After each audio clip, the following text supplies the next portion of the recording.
How about your message to Senator Bato? Sir, Bato de la Rosa, sana po magbago na tayo. Iwasan na po natin at wag na natin gawin. Pilitin na gumawa ng kwento para lang ma-pin down ang isang tao. Kundi ang papa ko lang ang narinig na nagsasalita. Sir, wag po, sir, wag niyo akong patayin. Diretso, putok na pumpung. Tapos, yung katiwala niya, gustong yumakap sa kanya, na itry i-save siya, binaril din. Yo.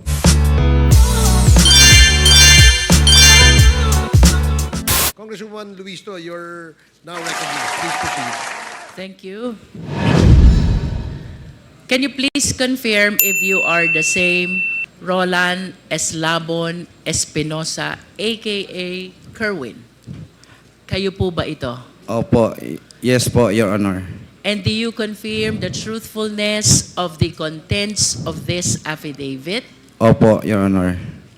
Hindi po ba kayo tinakot, binayaran, pinakiusapan, pinangakuan para gawin ang salaysay na ito? Wala pong nangyari na ganyan, kundi ako mismo nagpatulong sa abogado ko na magpunta dito sa mga congressman para nagbaka sakali ako na makamit na ang mga nabiktima ng EJK sa nakaraang administrasyon. Kerwin, kanina, while you were delivering your opening statement, I observed that you were crying. Umiiyak ka. Can you please enlighten us why? Kasi sa panahon na nandoon ako sa EIDG na nakaburol ang papa ko, humiling ako sa mga pulis doon na sana pagbigyan nila ako na makauwi.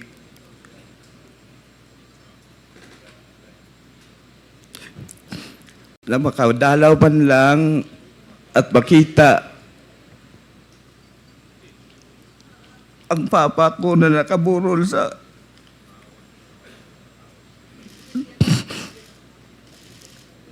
Kerwin, of course, you believe that your father, the late Mayor Espinosa, is a victim of ruthless killing. Is this your position, Kerwin? Yes.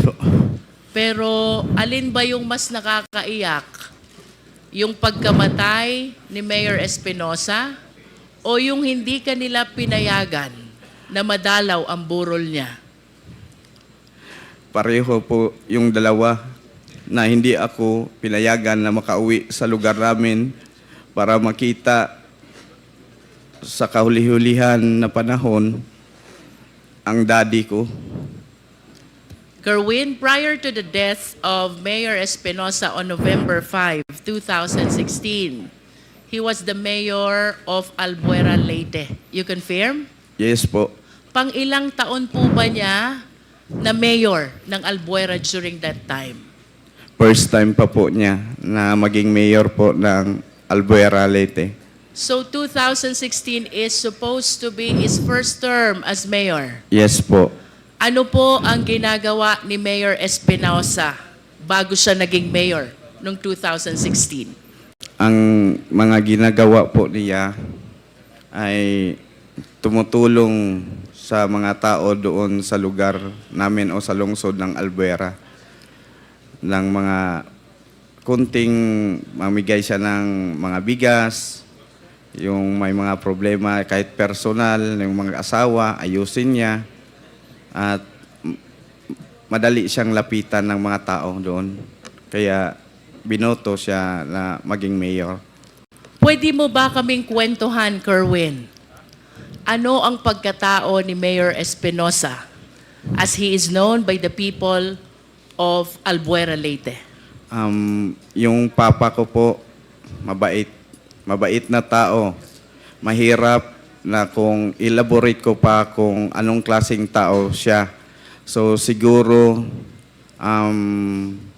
sa nakita kong kakayahan ng Quadcom o sa mga congressmen, pwede naman sila magpadala ng tao doon sa lugar namin at itanong kung anong klase o anong unsay pagkatao sa akong papa.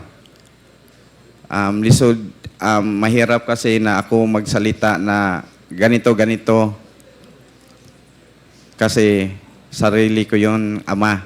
Mas mabuti na malaman nyo based doon sa mga tao sa Albuera. I understand, Kerwin. You also stated in your sinumpaang salaysay, habang nasa Malaysia ka, papuntang Abu Dhabi, you learned that the late Mayor Espinosa is included in the narco list. Oh, yun po. Nalaman ko na lang na nasali siya sa listahan ng presidente na narco list. Paano at kanino nyo po nalaman na kasama pa lang inyong ama sa narco list? Sa panahon na yon, may kaibigan ako na si Buntuyan, taga Cebu. Si IDG din yun, si Sir Delpin Buntuyan. Siya ang nagsabi sa akin na amigo, ang imong papa na apil sa narcolis ni Presidente. Was there ever a time, Kerwin, that you validated or you verified the truthfulness of the fact that your father is included in the narco list? Na ano ko na yun, na positive na talaga, na naniwala ko. Kasi sa TV at sinabi ni Pangulong Duterte na kasama ang papa ko sa listahan ng mga narcolis. You are saying, Kerwin, that Mayor Espinosa is one of those named by President Duterte as included in the narco list. Is that your statement, Kerwin? Yes po. And that is the reason why you conclude already that indeed your father is among those in the narco list. Yes, Tama ba? yes po. There are three important statements you made in your sinumpaang salaysay which really captured my attention. First, Kerwin, is the raid which happened in the house of your late father in August 2016. You mentioned in your affidavit that the guns, the explosives, and the drugs were all planted, and you were certain because prior to the raid, there were women who cleaned up the entire house Yes. because they are apprehensive already that any time there will be a raid in the house. Yes po. Bago nangyari ang raid, yung mga women supporter ng daddy ko nandoon sa bahay. Kasi yung daddy ko doon na tumira sa munisipyo. Nagbabantay ang mga women supporter ni daddy sa bahay namin, ancestral house. Habang nandoon sila, lininisan nila yung bahay ni daddy. At yung sinabi, nandoon daw sa nakita sa cabinet, sila mismo nagtaka kung paano nakita na merong mga illegal na bagay doon sa cabinet. Samantalang ang dami nilang naglinis na wala silang nakitang droga.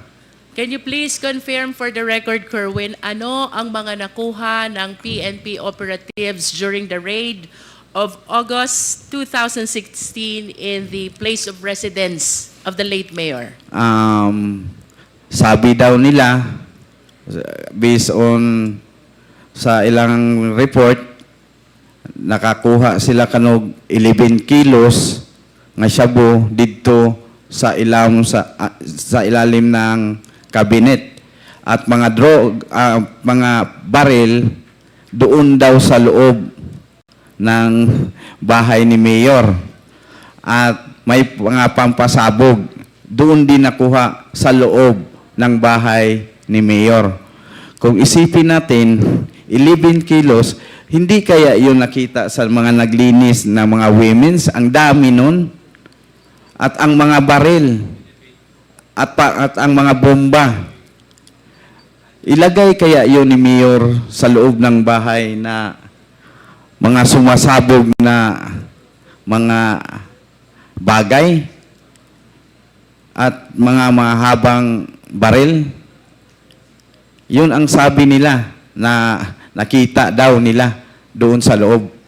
Pero walang kahit isa na taga-Albuera na maniwala sa kanila sa report nila na may nakuha doon. Kasi ang nagbantay sa bahay ni Mayor, yung ancestral house namin, nasa 70 ka mga babae nandoon sa bahay. Binantayan talaga ang bahay namin.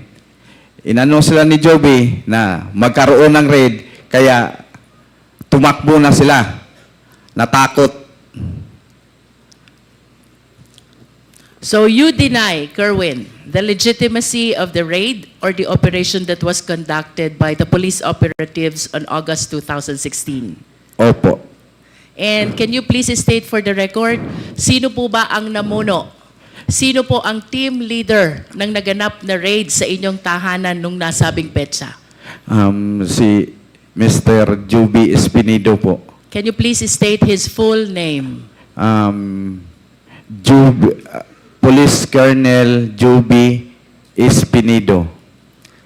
Mr. Chair, may we know if we have Colonel Espinido here? To the information of the Honorable Luistro, he sent us a letter of excuse in today's hearing. Thank you, Mr. Chair. For the satisfaction of the Filipino people, just to make sure that Kerwin is aware of the identity of the one he is naming as Colonel Jovi Espinido, may we request the Secretariat to flash a picture, and let's hear from Kerwin if he will be able to identify who this person is. Yes po. Secretariat, please.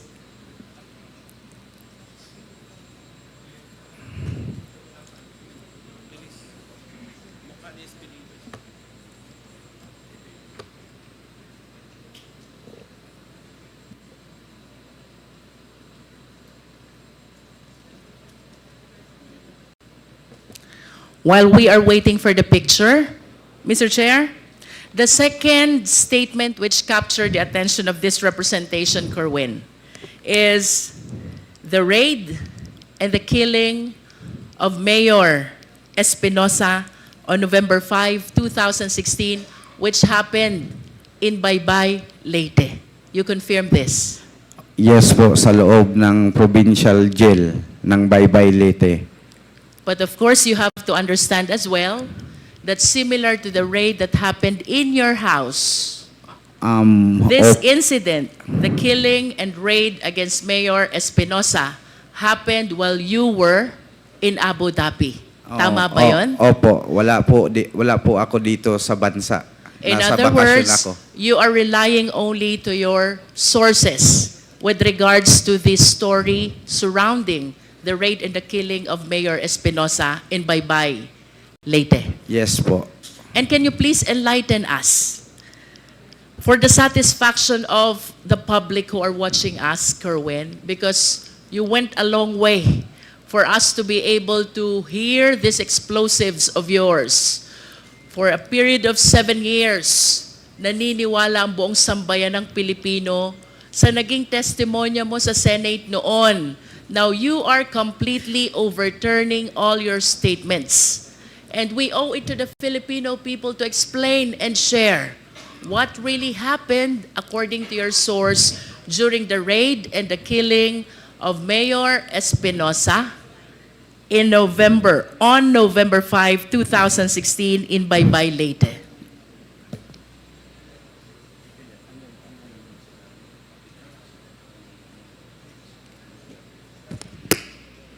Mas gusto ba niya Tagalog? Parang masirap siya sa Tagalog. Your Honor, pwede pong ulitin yung question Kayo niyo po ba, Kerwin, ay mas komportable sa English or sa Filipino? Mas sa Pilipino na lang tayo. Filipino. Para Kerwin, maintindihan.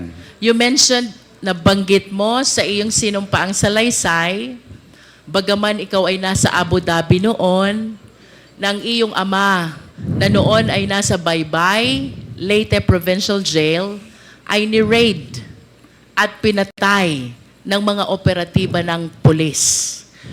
Nasa Abu Dhabi ka noon at ikaw ay nagtiwala lamang sa testimonya ng mga taong naruroon sa insidente. Nevertheless, Kerwin, can you please share to the Filipino people, what do you believe? Ano yung pinaniniwalaan mong tunay na pangyayari sa loob ng Baybay, Leyte, kaugnay ng pagkamatay ng iyong ama? Naniwala ako doon sa mga nakapiit sa loob.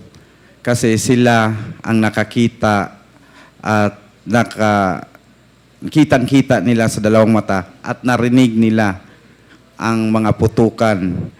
Kitang-kita nila from the very beginning, pagpasok sa selda ng aking ama. Kerwin, kung nakikilala mo itong mga taong tinukoy ng iyong mga source, maari mo bang banggitin sino itong mga polis na pumasok sa selda ng iyong ama? Sa sinabi ng aking source, ang pumasok doon si Leo Laraga. Leo Laraga, siya talaga ang kumitil sa buhay ng papa ko.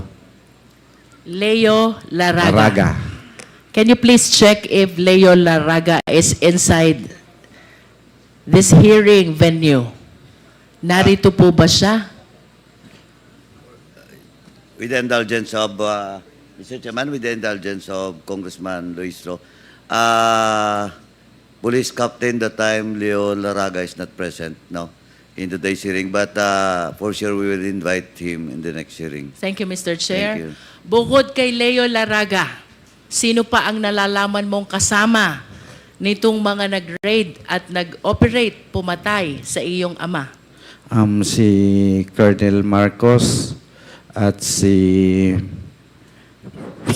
Sir Matera. Kasi mga kaibigan ko sila. Kerwin, regarding Colonel Marcos and Colonel Matera, if they are present in this hall, can you kindly point at them? Ituro mo sila kung sila'y naririto sa bulwagang ito. Colonel Marcos and Colonel Matera. Yan. May we request the police officer raising his hand, to please identify himself for the record, Mr. Chair. Mr. Chair, Honorable Committee, I'm Police Colonel Marvin Marcos po. Thank you. How about Colonel Matera? Can you point at him?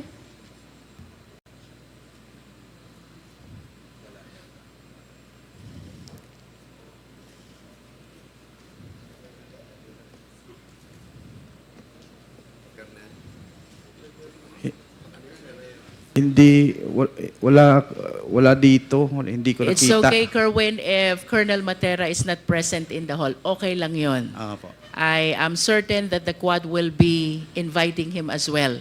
Kerwin, bukod sa mga nabanggit mong pangalan, meron ka pa bang kayang tukuyin na kasamang pumasok, nag-raid, at pumatay ayon sa'yo at sa mga sources mo kay Mayor Espinosa? Ang sinabi sa akin, yung kumitil lang ng talaga sa papa ko. Na kasi humihingi ng ng papa ko, nagsasalita siya na, "Wag po, sir. Wag po niyo akong patayin." Who were present? Sinong nakasaksi dun sa sinasabi mong pagpaslang sa iyong ama? Mga detainee po. Can you please name these detainees who were able to witness that incident?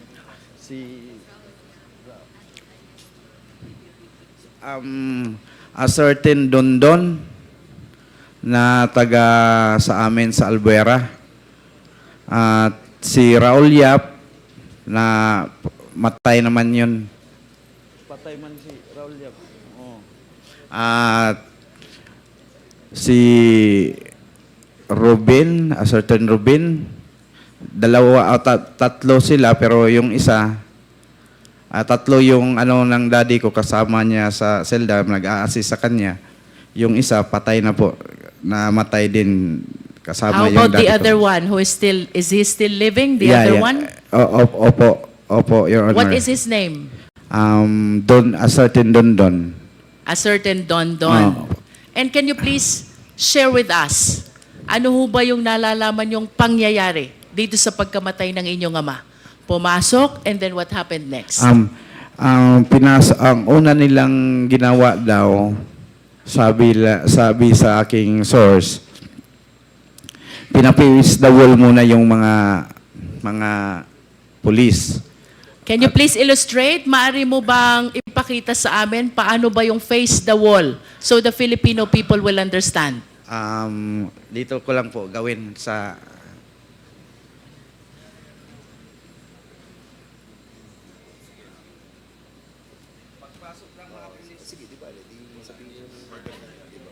pagpasok ng mga pulis, ang ginawa, pinusukat sila ng baril at dinisarmahan ang mga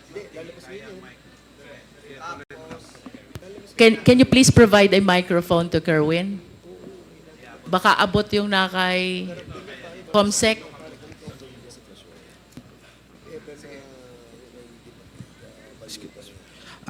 Ganito po ang sinabi sa akin na nangyari nung raid. Pumasok yung mga operatiba at dinisarmahan ang mga on duty sa oras na yon. Nung pagkatapos nilang nadisarmahan, ganito po, pinapace the wall sila.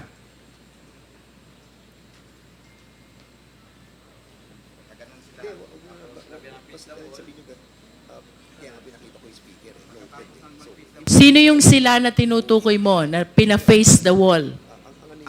Mga duty po. Judy, ang Opo. pina-face the wall. Oh. And then? Then, pinaluhod sila na sinabihan daw na huwag kayong titingin. You are referring to the jail guards. Yes. Yung bantay Oh, sa mga bilangguan. bantay. Opo. Pina-face the wall, pinaluhod, wag titingin, and then what happened next? Hinanap nila ang hard drive ng CCTV. Nung nakita na siguro nila, pinatay at binitbit yung hard drive ng CCTV. Can you please identify the name of the one who took the hard drive? Sino pong kumuha ng hard drive? Nakikilala niyo po ba ayon sa inyong source? Mga pulis daw kasamahan sa pag-raid ng Baybay. Please proceed. After taking the hard drive, ano pong sunod na nangyari? Kinuha yung susi sa selda. Tapos binuksan, dumiretso na, pagpasok sa, may pintuan pa yun bago yung selda ng papa ko. Parang main door siguro ng compound. Binuksan, tapos diretso na doon, papunta sa selda ng papa ko. Tapos yung selda ng papa ko, may kadina at padlock. Binuksan rin, kinuha yung susi noon, binuksan, tapos ang sabi, walang salitang sinabi. Sino itong katiwalang Raul Yap. Raul Yap. Opo. Anong ginawa nitong pangatlo na kasama pa? Nakalublob sa ilalim ng tarima. Ano yung tarima? Yung higaan po, Your Honor. Nalalaman mo ba kung ilan ang naging tama ni Mayor Espinosa?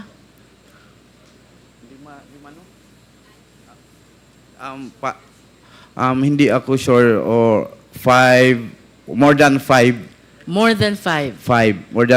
bullets ang na tumama sa kanya. Kerwin, thank you for illustrating. You can go back to your chair. You confirm also, Kerwin, na ang raid at pagpasok dito sa Baybay, Leyte ay nag-ugat doon sa search warrant na ini-issue laban sa iyong ama. Tama ba yun? Opo, Your Honor. Nalalaman mo ba kung sino ang huwes na nag-issue ng search warrant? Kasi tatlong judge ang kinuna nila na mag-apply ng search warrant. Si Judge Argelies nag-refuse. At ang sabi ni Judge Argelies na ba't kailangan pang mag-serve kunan nyo ng search warrant nasa loob ng kulungan ang tao.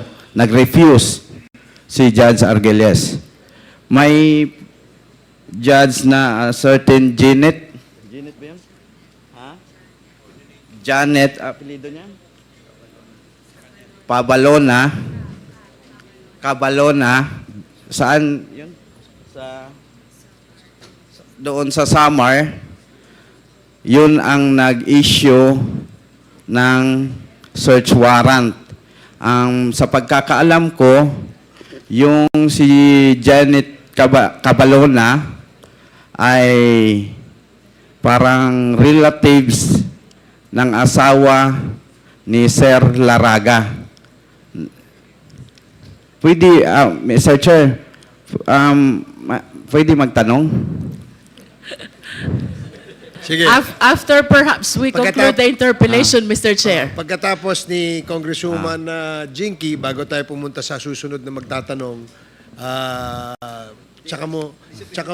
tsaka mo sabihin yan. Okay po. Mr. Chair, our resource speaker mentioned already the names of the judges. Some refused to issue the search warrant, while there is one who indeed issued the search warrant. I just wish to manifest, Mr. Chair, that it is very unlikely in the practice of law that a search warrant is being issued to search a confined place, much more a detention facility. That is for the record, Mr. Chair. Kerwin, I'm leading to my third question. November 16, 2016, through the coordination with the Interpol, iniuwi ka dito sa Pilipinas. Pagdating sa airport, you were arrested at sinalubong ka ni Senator Bato. Bato de la Rosa. Nakikilala mo ba si Senator Bato? Siyempre. Bakit mo siya kilala? Matapang yun. Puro barilan-barilan ang hahamon sa TV ng draw sa mga illegalista. What else do you know about Senator Bato? Um, Bago pa siya naging senador, nasan ba si Senator Bato? Chief PNP yun po, Your Honor. Uy, Chief yun, PNP. Ano? Okay, can you please identify the picture on the screen? Sino ba yung nasa screen? Siya po, si Bato de la Rosa. During that time, ano bang assignment ni Senator Bato during that time? Yang kwinekwento mong insidente. Nasaan siya noon? Siya ang Chief PNP. Yes, you stated in your sinumpaang salaysay na may sinabi sa'yo Opo. ang noon ay PNP Chief Bato na Opo. kailangan mong gawin kapalit ng iyong pagkakataon na mabuhay. Opo. Do you confirm this? Yes po. Can you please tell us, anong sinabi sa'yo ni Senator Bato? Sinabi niya sa akin, sumunod ka sa plano. Kung sumunod ka kung sino ang babanggitin mo para maligtas ang buhay mo. Kung ayaw mong sumunod, ikaw na ang susunod sa tatay mo or isa sa membro ng pamilya nyo may mangyari na masama. You mentioned about plano. Can you tell us, ano ba yung planong tinutukoy?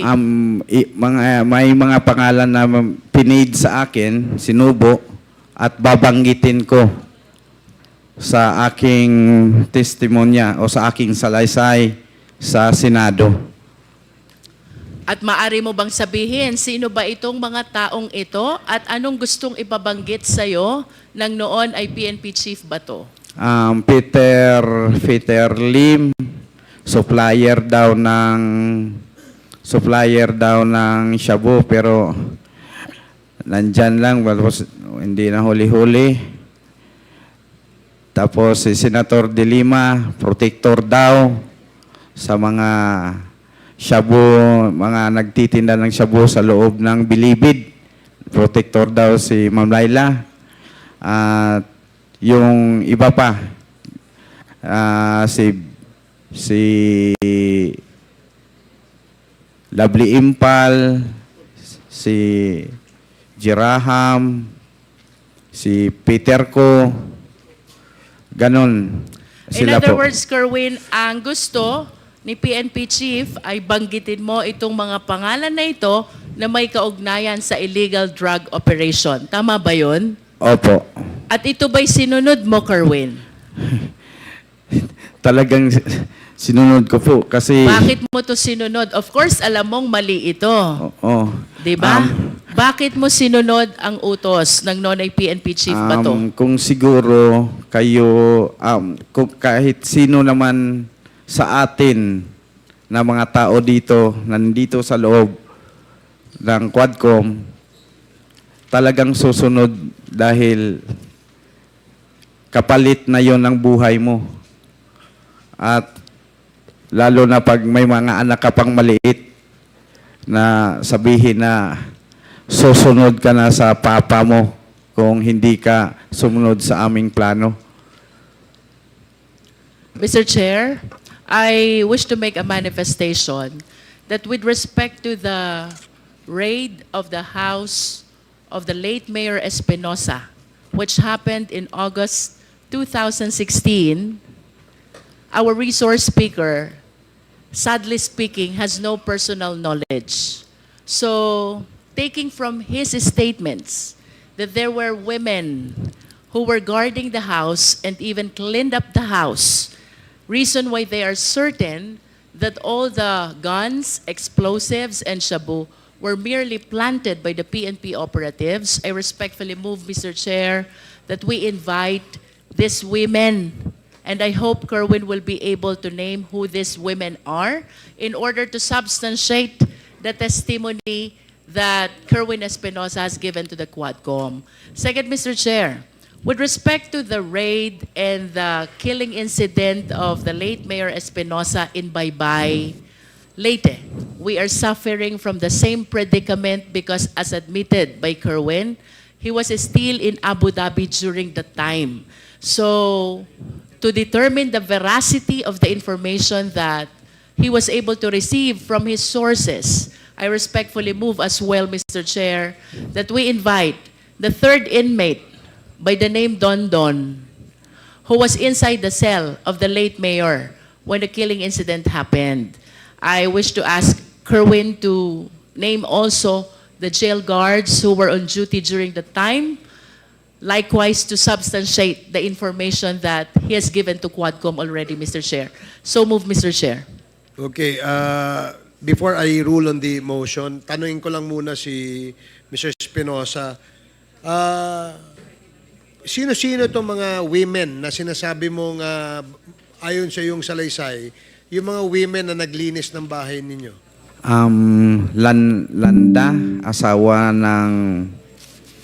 ng barangay captain namin sa aming barangay. Ano lang yung full name nila kaya para ma-record Landa Sumalhag. Okay.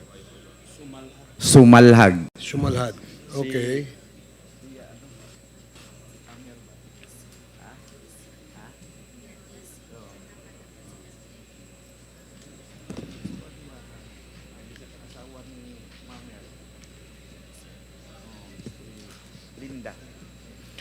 Linda Rosal. Linda.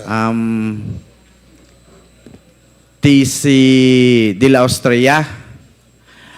Yang tatlong binanggit ko, sila na ang Hindi pa. Maybe 10 minutes. magpatuloy na magbanggit kung sino-sino ang kasama nila doon sa mga women's supporters ni Daddy. Yung isang witness na nasa loob ng kulungan na isang PDL din. Anong pangalan niya? Dondon, a certain Dondon. Certain Dondon.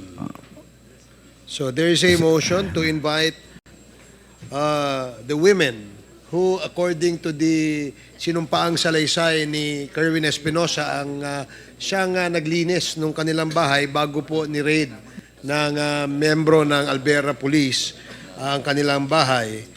And a certain Dondon who is a PDL and who apparently saw the incident that happened inside the jail. Is there a second? Is there a there's a second? Are there any objections?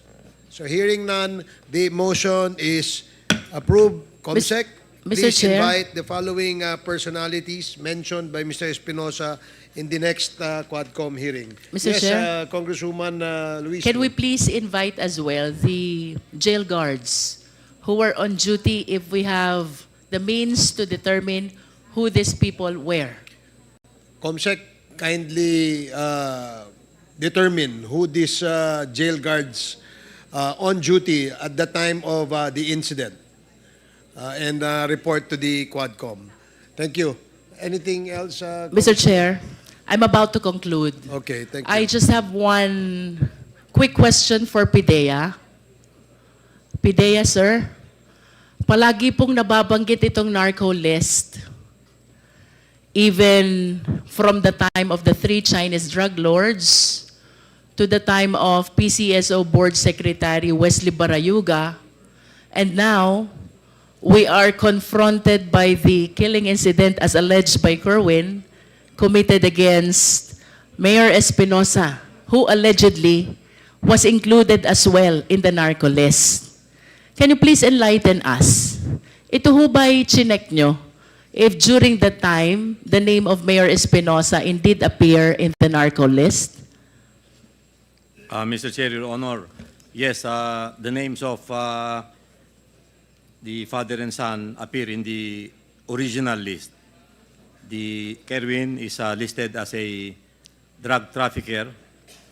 The father is only, the category of the father, whether pusher or trafficker, is not listed, but in the list, he is already indicated as neutralized. So, he was, he was dead already. Would you neutralize because dead? Yes. Would you know, PIDEA, kung kailan po napasama dun sa narco list? Was it the after the killing incident or subsequent to the killing incident? In the original list, it was already after the death of If Mayor you are Espinosa. saying, PIDEA, that it was after the incident, ibig sabihin po, patay na si Mayor Espinosa nung napasama sa drug list? Ganun ho ba yun? No, Your Honor. What happened is that Mayor Espinosa is included in the list, but however, as the period or as the drug campaign continued, he would eventually be indicated as neutralized. So we could not ascertain whether he was a drug pusher, drug user, or whatever was his participation, Your Honor. Mr. Chair, I wish to manifest this drug list, the narco list, is indeed very controversial. As a matter of fact, as we go along our investigation, I've been asking our resource speaker, whether during the hearing or off the hearing, as to the origin, the people who validated, the veracity, and no one can indeed vouch as to the genuineness of the names which were included in the list. So I just want to raise this concern that being included in the list would really compromise not only the safety but the entire life of the people who are in this list. So I hope we can come up with something, validate, and come up with the true personalities who must be included in the narco list, Mr. Chair. To conclude, Mr. Chair, for whatever motive does Kerwin Espinosa have today, we welcome the information he gave, subject, of course, to stringent scrutiny. While recantation of testimony, samantalang ang pagbawi ng testimonya is frowned upon by the court. This will give us an opportunity to re-examine what really transpired relative to the raid on the house of Mayor Espinosa, the raid and killing against Mayor Espinosa which happened in Baybay Leyte, including the indictment and the incarceration of our resource speaker, and including those he named, which includes the former Senator Laila de Lima. It is clear, Mr. Chair, that the government continued the fight against illegal drugs, as it is indeed a menace to the Philippine society. But let us all be reminded, in a civil society like ours, we need to observe the rule of law. No less than the Philippine Constitution provides, Section 1, Article 3, no person shall be deprived of life, liberty, and property without due process of law. What happened to Kerwin and his father, if indeed true, is a complete violation of this constitutional guarantee. We laud the Quadcom, which includes this representation, in initiating the bill which criminalizes in a higher sense the extrajudicial killing. Mr. Chair, to conclude my interpellation, dahil nung nasa krami siya, si Kerwin, pinagbigay siya ng mensahe to certain personalities. Today, I wish to request Kerwin, can you please give your message para kay Laila de Lima, kay General Bato, at kay Presidente Duterte na lahat nabanggit mo kanina sa iyong testimonya? Una sa lahat, humihingi ako ng, kung ma'am, kung nagsubaybay ka ngayon sa hearing dito sa Quadcom, patawarin niyo po ako na nadala sa o na uto-uto sa panahon na yon na idamay ka po na walang katotohanan naman. At ang picture na yon, nagkataon lang na pumasyal ang pamilya ko sa baybay at nagkita tayo at nagpa-picture ako. Yun ang ginawa nilang ebidensya. Ma'am, taos ko sa kaloob-looban from my heart, I ask, sorry. Sorry talaga po, ma'am. At kung ano mang plano mo sa ginawa kong pagbuhat-buhat o sala o kalambigitan sa droga o unsay imong buhaton, andam ko mo dawat, ma'am. Pero ang ako alang ihangyo, mangayo ko nimo pasaylo sa akong gibuhat. Kay na-pressure ragyod ko, ma'am. Naluoy ko sa akong mga anak, ngagagmay pa kayo atong panahon na. Patay na akong papa, o ako mamatay, mag-unsa na lang akong mga anak, maong gibuhat na ko, nga buhat-buhatan ka o magtumo-tumo og istorya kabahin sa kalambigitan sa droga. Once again, sorry kayo, ma'am. Handa po akong harapin kung ano ang plano mo sa akin po. Mr. Chair, can we please have a translation of what he said? The last that I know, I'm the chair of the committee, but now I can become the translator and the interpreter. Ang sabi po ni Kerwin Espinosa, siya ho ay humihingi ng kapatawaran kay Senator Laila de Lima sa kanyang ginawang mga statement implicating her sa usapin tungkol sa droga at gumawa ng kwento, no? Gumawa sila ng kwento para masama dun sa kwento, sa narrative ng pagkaka-involved ni Senator de Lima sa usapin sa droga. At sabi naman niya na handa rin siyang harapin kung ano man yung aksyon na gagawin ni Senator de Lima kay Kerwin Espinosa.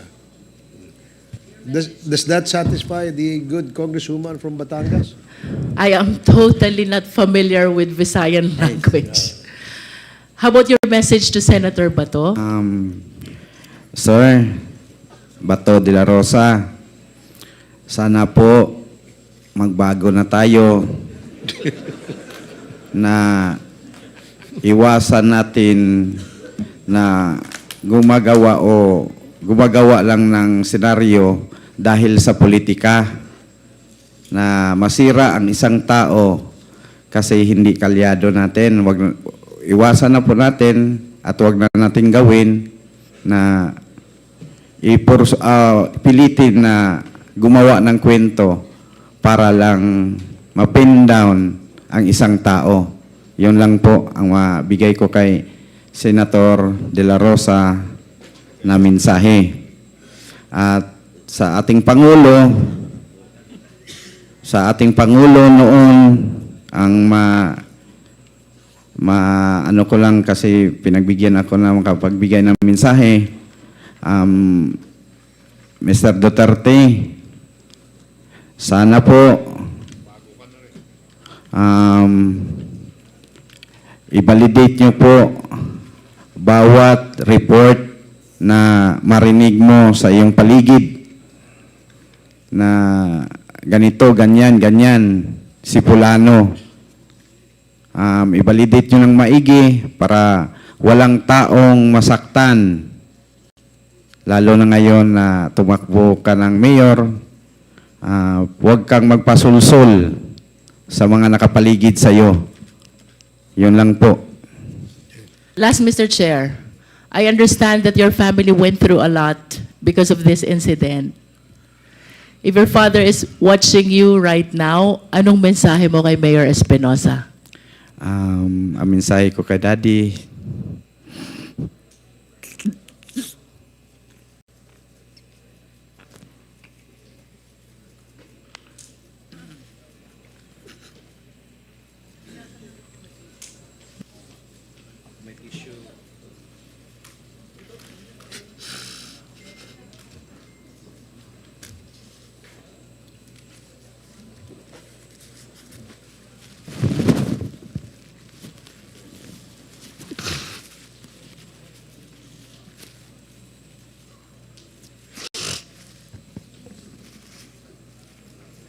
ang mensahe ko sa daddy ko,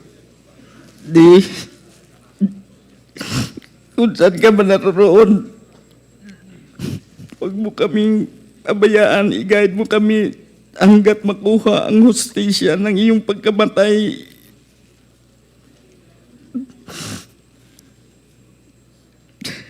Salamat sa lahat na pinadama mo sa amin nung ikaw ay nasa kapiling ka pa namin na bilang ama.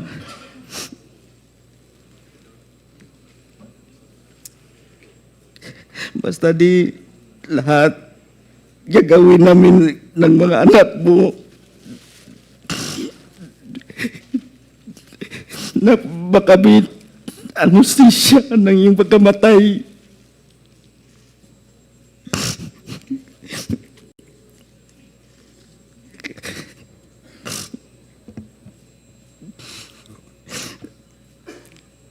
Padayon na lang di sa imo pagpanaw. Ayaw na kayo una-una ang naitabo kanimo. Kaya ako di anda mamatay para makuha lang yung hustisya di mo.